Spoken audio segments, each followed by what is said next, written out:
we are back here in OGH Health Talks. We will be discussing one of the complications of diabetes, which could later on for them to experience chronic kidney diseases. And as a part of our ways, in order for us to inform our public, diet could also affect kidney diseases. Doc, what is kidney diseases now alarming in the Philippines? Yes, no sir. It is actually a major health problem in the Philippines.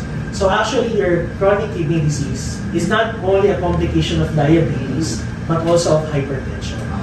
Ayan, so ano yan? Combo yan, no? Tama. Hypertension and diabetes can lead to chronic kidney disease. And according to the latest data by the NKTI, or the National Kidney and Transplant Institute, around 7 million Filipinos have CKD. So, ang laki. And one patient develops chronic kidney failure every hour. So, that's very alarming. And if you're going to look at the root cause of chronic kidney disease, which is diabetes and hypertension, those two things are actually preventable. Okay? No? So, the earlier that we diagnose our patient, the earlier that we control diabetes and hypertension, then we can control their chronic kidney disease. Yeah, that's nice. So, pero very alarming kasi marami nang nakakaranas sa atin ng tinatawag natin chronic kidney diseases, no? Marami kasing klase yan. So, it might be able to get from an infection, no, sore throat na napabayaan, lalo na sa mga bata, isa rin yan, no. Now, Doc, what is the recommended diet if ever we are already diagnosed chronic kidney disease? I think, isa ito sa tutulong din para totally hindi na yung dalawang kidneys yung maapektuhan. And not only the two kidneys, but also to prevent them to be dying because of non-compliance with diet. Okay. So, it's a very good question. No? So, number one, syempre, we have to target the root cause. Yeah. So, hypertension and diabetes. So, if you follow the diet for hypertension and if you follow the diet for diabetes, then we can prevent chronic kidney disease. But in general, di ba, so we encourage our patient to eat foods which are low in calories and fat and high in fiber. Kasi pag fiber, madali ka mabusog eh. Tama. Di ba? So, less intake if you have yourself full, no? And then we advise our patient to choose lean protein sources. Pero if you are patient undergoing dialysis, we do not recommend high protein intake. Kasi diba the protein can be converted to creatinine, and that the creatinine yung sinasala toxic, natin. That's toxic substance in the body. So yun, so it will depend on the situation of our patient regarding do sa protein intake. But ako personally, sa mga pasyente ko, kung kaya naman nila, they can use the proteins coming from vegetables or yung hindi galing sa animal protein. Plant-based protein na tinatawag. Kung kaya lang naman ang budget. Okay? And then, in general, alam naman natin that salt intake actually increases the risk of developing chronic kidney disease. So sabihin na natin, limit sodium intake. Again, in hypertension, we discussed intake of sodium of less than 2,300 milligrams per day. So, yun yung recommended. Ako nga, Sir Deo, sinasabi ko sa mga pasyente ko, huwag na kayo magdadagdag ng additional condiments, no? Kung ano yung pinrepare nyo, yun na lang. Huwag na mag-add ng additional salt, pepper. Tayo pa naman mga Pilipino, mahilig tayo sa sausawan. Bagoong, patis, no? Toyo. Mukhang guilty ka, sir. Di ba? So, yun. So, kailangan iwas ng mga sausawan, no? And then, it's very important that we advise our patient to drink plenty of fluids. Yeah, tama yan. Kasi more of the dehydrated status of the body, hindi rin nakaka-receive ng proper amount of fluids or blood ang ating kidneys. And it might also be a cause of chronic kidney disease that later on could lead to renal failure. Now, Doc, ito yung mga gusto kong i-validate, no?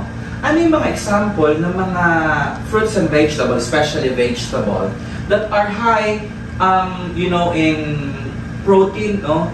That could be an alternate instead of, eating mga karne, no? Ng tinatawag nating hayop. Well, as you all know, high sources of high protein would be tofu. Tofu, no? Diba? Yung mga beans. Beans, yung mga legumes, okay yan. Legumes yan. Those are an example of foods which are very high in protein. Pero sabihin naman ng pasyente, ano naman ang uric acid ko? Tama. Yun naman yung susunod na problema. Oo. Gout, no? Gout naman. Gout naman. Pero remember, beans cannot actually cause an increase in uric acid. As long as you have enough fluid intake, that will suffice to prevent hyperuricemia or yung pagtaas ng uric acid. Always remember, your food intake should always be in moderation. Yeah, tama. Diba? So, hindi naman pwedeng sobra-sobra, hindi ko lang, just in moderate quantities. Tama. Okay. So, another, lean protein sources. Kung kunwari, pipili ka sa parte ng manok, sabi daw mas maganda daw yung chicken breast, no? Paano naman kapag baboy? Saan naman, no? Usually, mga kaasim ba to, mga pigi? Ayun ba yung mas healthy? Well, actually sa baboy, yan yung pinakamadaling instruct sa patient. Talaga? Sabihin mo lang, tanggalin yung taba. Tanggalin yung taba? Oo, diba, sir? As compared to the beef, sa beef hindi mo ma-identify kung saan yung taba kasi naka-embed na dun sa meat. Pero sa baboy, tanggalin mo lang yung taba, tapos na. So that is why, ito yung totoo, no? Lalo na sa mga Korean novelas, nakikita kayo na kumakain ng mga noodles. Kainin ng noodles, mas mainit. And also, Filipino was able to acquire that practices, no, that kind of lifestyle. Do you think, Doc, that if a person will be eating, instant foods like noodles, yung mga inaano lang, no, binabalian ng mainit na tubig, posible kaya na mag-cause ito ng mga kidney diseases in later on in future? Again, again, sinabi ko kanina in moderation. If you're taking it in moderation, probably not. Pero wag naman sanang araw-arawin. Kasi yung mga instant noodles na yan, meron niyang salt content pa rin. No? They contain preservatives. And the way that we preserve our food is actually through soju. Yeah. So if you're going to take it in excessive quantities, then probably, I'm not saying that it can, no? But if you're going to take it, like for example, 3 times a day, diba? So probably it can lead to chronic kidney disease. Yeah, okay. So if we have Pinggang Pinoy diabetic healthy plate, now we also have our renal diet plate portion. And in our renal diet plate portion, what can you say about that, Doc? Ganun pa rin, sir. Pinalitan lang ng pangalan, pero kung tingnan mo, Pinggang Pinoy pa rin siya. Ganun pa rin siya. Diba, no? So if you're going to divide your plate, kalahati will be fruits and vegetables, 1/4 on carbohydrates, and then the other 1/4 or the other quarter of your plate will be on proteins. Okay? But again, if you have patients who are having chronic kidney disease, the appropriate protein sana will be plant-based protein. Plant-based protein. Pero kung hindi pa rin naman kaya, just have to, very selective on which part of the meat or proteins we are going to eat. Yeah. Okay. Thank you so much, Doc, as you help us on how to prevent chronic kidney diseases, not only to prevent, but also for us to manage appropriately for those who acquired already chronic kidney diseases, how they might be able to prevent its complication.